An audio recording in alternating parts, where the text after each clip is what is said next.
Hi guys, welcome to our daily encounter. In Ephesians chapter 3, we have a prayer prayed by Paul on behalf of those to whom he was writing to. And this prayer is really focused on love.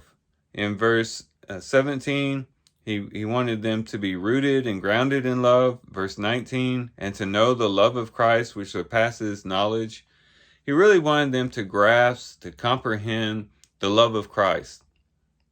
And we can think of some very practical reasons why they would need to be able to do that.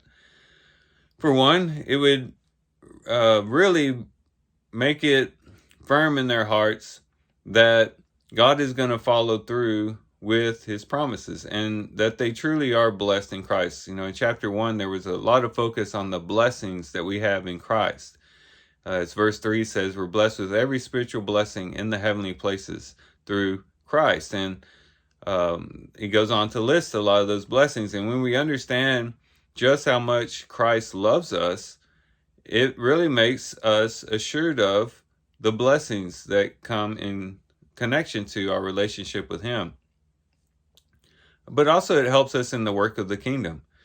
When we know that we have Christ on our side, when we know that Christ loves us, we can rest assured that he's going to help us, he's going to equip us, he's going to assist us.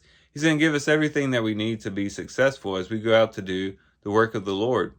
And so when we are going out and working for the kingdom and we are really focused on just how much Christ loves us, we can really be assured of how much Christ will help us. But then it also helps us in the times of suffering.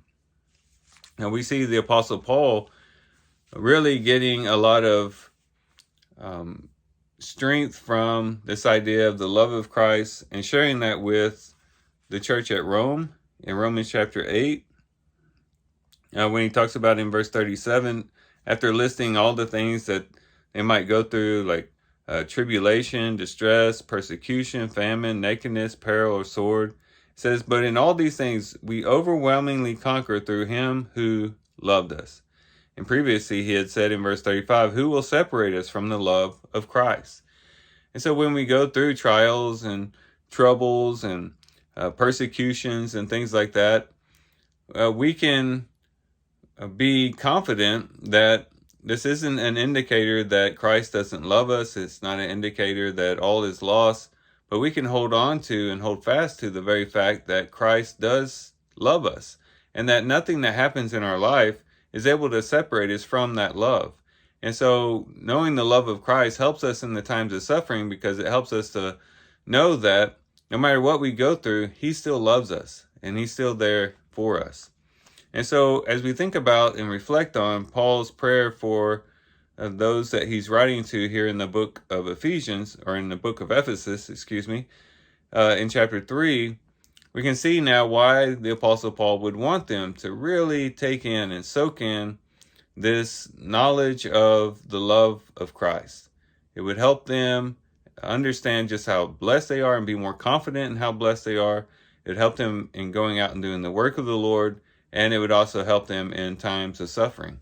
And they can help us in those various ways as well.